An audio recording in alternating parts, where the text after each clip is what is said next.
नमस्कार दोस्तों, मैं हूं सीए निखिल गुप्ता। एक सेइंग के अकॉर्डिंग इस दुनिया में केवल दो ही चीज सर्टेन है, first is death and second is tax. लेकिन क्या डेथ के बाद में भी टैक्स की रिकवरी हो सकती है? क्या जीएसटी डिपार्टमेंट किसी डेड पर्सन पे नोटिस इशू कर सकता है या उसके अगेंस्ट ऑर्डर इशू कर सकता है? अगर इसका आंसर हाँ है तो फिर टैक्स की रिकवरी कैसे होगी, क्योंकि वो व्यक्ति तो अब चला गया। और अगर इसका आंसर ना है तो क्या जीएसटी डिपार्टमेंट अपना लेजिटिमेट ड्यू भी छोड़ देगा? फ्रेंड्स, वीडियो बहुत इंटरेस्टिंग है, एंड तक जरूर देखिएगा, क्योंकि जीएसटी डिपार्टमेंट की रिकवरी जिंदगी के साथ भी है और उसके बाद में भी है। फ्रेंड्स, एक सेक्शन है जीएसटी लॉ में, section 93।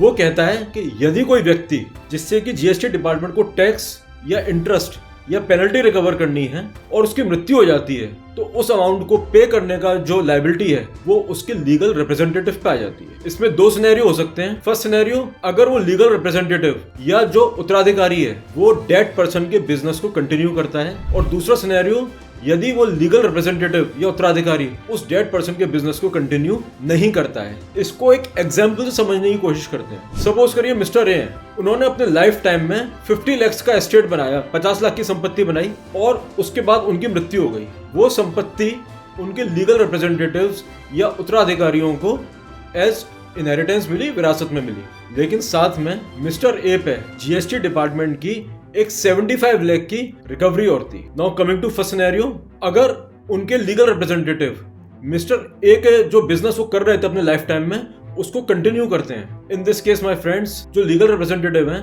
They are bound to पे the entire liability of 75 lakh rupees, जो भी हमने अपने एग्जाम्पल में कंसिडर करी। लेकिन अगर लीगल रिप्रेजेंटेटिव्स उनके बिजनेस को, मिस्टर ए के जो बिजनेस को कंटिन्यू नहीं करते हैं, then they are bound to pay only 50 lakh rupees. Means जितना एस्टेट इनहेरिट किया है उसी तक उनकी लायबिलिटी बनेगी, उसके बाद की लायबिलिटी नहीं बनेगी। लेकिन फ्रेंड्स, इस पूरे सिनेरियो में एक फैक्ट है जो बहुत इंपॉर्टेंट, वो ये है कि जीएसटी डिपार्टमेंट किसी डेड पर्सन के नाम नोटिस या ऑर्डर पास नहीं कर सकता है। यदि वो ऐसा करते हैं तो that will be treated, that notice और that order will be treated as non est. Means उसकी कोई एग्जिस्टेंस ही नहीं है, मीन्स वो नोटिस या ऑर्डर कभी हुआ ही नहीं, मीन्स वो नल है, शून्य है, उसकी कोई लीगल सेंटिटी नहीं है, उसकी कोई लीगल वैल्यू नहीं है।